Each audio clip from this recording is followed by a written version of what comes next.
kursus selama 6 bulan untuk memasuki UTS, dan kabarnya dia tidak lulus di situ. Dia hanya 6 bulan menjalani insert, dan dia pindah dari situ balik lagi ke Singapura. Lebih membagongkannya lagi, bisa mengatakan lebih bohongnya lagi, timbul surat keterangan dari Dirjen Dikdasmen ditandatangani oleh Sesdirjen, namanya Dr. Sutanto, sarjana hukum, pada tahun 2019.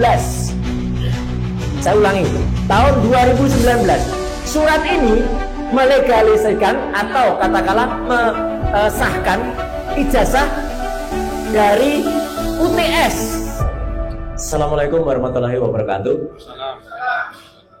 Ya, Pak Kosinudin yang saya hormati selaku Ketua Tim Non Litigasi, juga bersama kita sudah direstui tadi atau sudah merestui, yaitu Pak Petrus Celestinus selaku Ketua Tim Litigasi.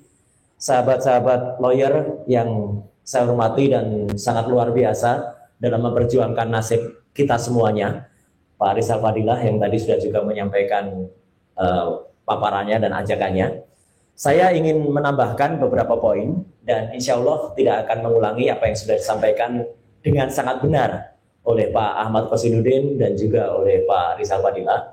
Bahwa yang pertama, untuk Joko Widodo, keputusan kita sudah jelas, ya, bahwa kelakuan atau celometan Saudara Joko Widodo itu sangat tidak patut dan sangat tidak layak, apalagi kalau disebut-sebut dia adalah bekas seorang kepala negara. Ya.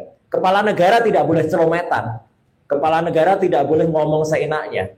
Kepala negara itu dan bekasnya itu pun harus ngomong sesuai dengan fakta, sesuai dengan data. Tidak boleh seenaknya menuduh. Dengan seenaknya dia menuduh kita punya orang besar di baliknya. Padahal jelas betul dia adalah orang kurus yang ada di balik dari gerakan-gerakan yang ada di seberang sana, ya.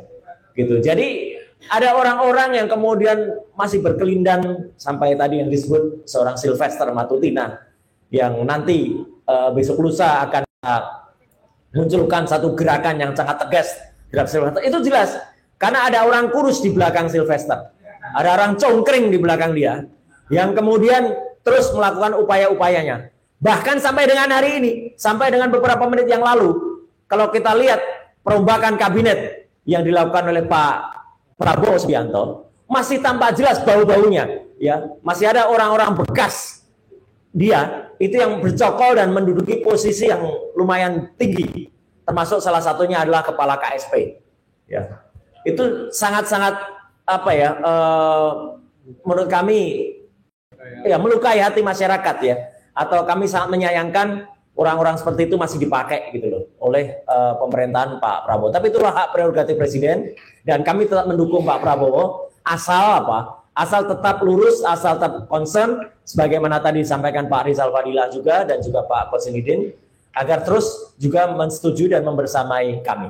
Nah, saya ingin menegaskan bahwa untuk sikap terhadap somasi bahkan nanti langkah hukum terhadap bekas Presiden Joko Widodo, saya selaku perwakilan dari tim akademisi, ya, ada juga Pak Rismon Hasilan Sianipar, Dr. Tifa juga mengatakan bahwa saya sangat setuju dan kami mendukung penuh upaya ini. Itu clear, ya, dan saya percaya penuh tim hukum akan bisa menindaklanjuti hal ini. Itu yang pertama.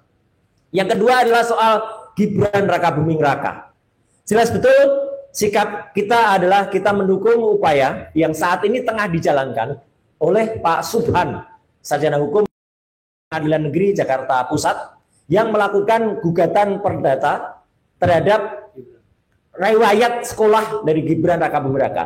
Tadi Mas Kosinudin sudah menyampaikan bahwa ada riwayat pendidikan yang tidak tepat atau tidak pas. Ini fatal. Saya urutkan sekarang. Kita tidak terlalu mempermasalahkan sekolah dasar dan sekolah menengah pertama, karena itu tidak ada dalam syarat pencapresan. Tapi dalam sekolah menengah atas, itu sesuai dengan Undang-Undang Nomor 7 Tahun 2017 tentang syarat pemilu, ya. Itu jelas calon presiden atau wakil presiden itu berpendidikan minimal setara dengan SMA atau SMK atau madrasah aliyah atau madrasah aliyah kejuruan dan sekolah yang setara. Nah, sekarang kita lihat dalam daftar kurikulum vitae dan riwayat hidup, kurikulum dan riwayat pendidikan yang disampaikan oleh Gibran kepada KPU, dan itu sudah digunakan secara resmi oleh Pak Subhan, terlihat jelas bahwa riwayat pendidikan Gibran, dia memang tidak menyebutkan, ini sekaligus klarifikasi ya, dia memang tidak menyebutkan sekolah dia pernah di SMA Santo Yosef yang ada di Solo. Meskipun itu pernah juga disampaikan oleh si inner circle dia dan kelompoknya. Jadi saya hanya ngulangi saja. Tapi penegasan dari kepala sekolah, Bruder yang ada di Santo Yosef, jelas bahwa Gibran tidak menempuh pendidikan di sana. Udah, itu kita pegang saja. Yang kedua adalah dia mengaku tahun 2002 sampai dengan 2004, jadi hanya 2 tahun. Dia bersekolah di sekolah namanya Orchard Park Secondary School, OPSS, yang ada di Singapura. Sekolah yang baru berusia 1 tahun secara resmi dibuka. Sekolah itu dirintis tahun 1999, baru dibuka pada tahun 2001. 2002 Gibran masuk. Jadi bisa dilihat kan kualitas sekolah itu.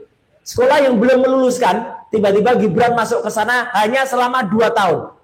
Dan setelah itu, pada tahun 2004, pada lembar kurikulum vitae, dituliskan Gibran kuliah di UTS, University Technology of Sydney. Dan bahkan dalam pengumuman resmi, pamflet yang dulu digunakan pada saat publikasi Capres-Cawapresnya, ini tertanggal 25 Oktober tahun 2023, Gibran sendiri dituliskan di situ, perkara dia menolak itu bukan saya menuliskan, tapi dia menyetujui ini. Dia dituliskan dia S1, Management Development Institute of Singapore, lulus 2004-2007, kemudian S2 loh ya, Magister of Technology Sydney di Australia, University of Technology Sydney, tahun 2007, 2010. Padahal ini terbalik. Jadi makanya kemarin saya nulis, Gibran ini sekolah yang tertukar, kayak judul sinetron saja. Karena ternyata dalam lembar KPU yang kemudian menjadi bukti, dia baru masuk tahun 2004 itu di UTS. Padahal di sini ditulis masuknya adalah ke OPSS, kemudian ke MDIS dulu. Jadi riwayat ini sudah berbohong, sudah ada kebohongan. Dan yang lebih lucu lagi, setelah kita cek faktual ke UTS, UTS itu hanya program insert. Program insert itu adalah matrikulasi, kursus selama 6 bulan untuk memasuki UTS. Dan kabarnya dia tidak lulus di situ. Dia hanya 6 bulan menjalani insert dan dia pindah dari situ balik lagi ke Singapura. Lebih membagongkannya lagi, saya mengatakan lebih bohongnya lagi. Timbul surat keterangan dari Dirjen Dikdasmen ditandatangan oleh Sesdirjen, namanya Dr. Sutanto, sarjana hukum, pada tahun 2019. Saya ulangi, tahun 2019. Surat ini melegalisasikan atau katakanlah mesahkan ijazah dari UTS. Loh, kok aneh? UTS hanya 6 bulan. Tapi surat ini menegaskan pendidikan di UTS itu setara dengan grade 12 untuk sekolah. Artinya grade 12 itu setara SMA. Masuk akal tidak? Sebuah sekolah 6 bulan disetarakan dengan SMA. Harusnya surat ini mesetarakan pendidikan yang di OPSS, yang di Orchard Park Secondary School. OPSS-nya tidak ada surat lulusnya. Kemudian justru yang 6 bulan malah dapat surat lulus ini. Dan ini surat lulus ini tahun 2006 keluarnya. Tapi baru dilegalisasikan tahun 2019. 13 tahun legalisasinya dari tahun 2006. Jadi ini kebalik. Bahkan kemudian ijazah yang ada di MDIS ya, di institut yang ada di Singapura, itu kemudian di Management Development Institute yang ada di Singapura, itu kemudian keluarnya dari institut atau university namanya Bradford di UK. Ada surat sejenis, mohon maaf saya lupa menyampaikannya, bentuknya seperti ini, tapi bukan ini ya, ini saya sejenis saja. Nah, minimal seperti ini bentuknya. Itu dari keputusan Dirjen Pembelajaran dan Kemahasiswaan atau Belawa yang menegaskan lulusan Gibran itu dikatakan setara dengan BSc, Bachelor of Science, dari University of Bradford, tapi ditulisnya negaranya Singapura. Salah suratnya. University of Bradford itu adanya di UK, di United Kingdom, adanya di Inggris. Itu ditulis di Singapura. Jadi surat sejenis ini, tapi bukan ini, ya. Tapi ada suratnya persis. Saya pertanggungjawabkan statement saya ini. Suratnya ada. Saya sudah pegang, hanya tadi salah bawa, ya. Artinya apa? Artinya clear betul bahwa Belawa itu juga salah. Jadi ada surat dua penyetaraan yang salah. SMA-nya yang harusnya itu yang disetarakan adalah yang ada di Singapura, tapi yang disetarakan malah yang di Australia. Sedangkan surat dari Belawanya itu yang ada adalah justru dari UK, padahal dia tidak pernah sekolah di UK. Dan teman-teman, kalau mau cari ijazah yang ditunjukkan oleh Gibran itu gampang. Mau buat, nih contohnya. Tidak harus pasar pramuka. Silakan masuk ke website namanya fakediploma.com. Anda bisa buat ijazah yang sama seperti yang ditunjukkan Gibran. Persis sama. Artinya apa? Gampang kalau mau ngeprint ijazah kayak gitu yang ditunjukkan itu. Jadi sekaligus di sini kita mendukung penuh upaya dari Pak Subhan. Karena apa? Gibran ini sudah bisa dikatakan sebagai aib nasional. Nih, saya tunjukkan kaosnya. Nah, Fufufafa adalah aib nasional. Tidak layak dia disebut sebagai wakil presiden kita. Ya, Fufufafa adalah aib nasional. Nah, ini. Siapa Fufufafa? Ya ini background ini. Saya nggak menuju orang loh ya. Saya hanya bilang Fufufafa. Ya. Kalau Fufufafa, oh ada yang marah. Lah berarti dia ngaku kalau dia Fufufafa. Ya. Tapi Fufufafa itu bisa kita wujudkan dalam pewayangan namanya Petro ini.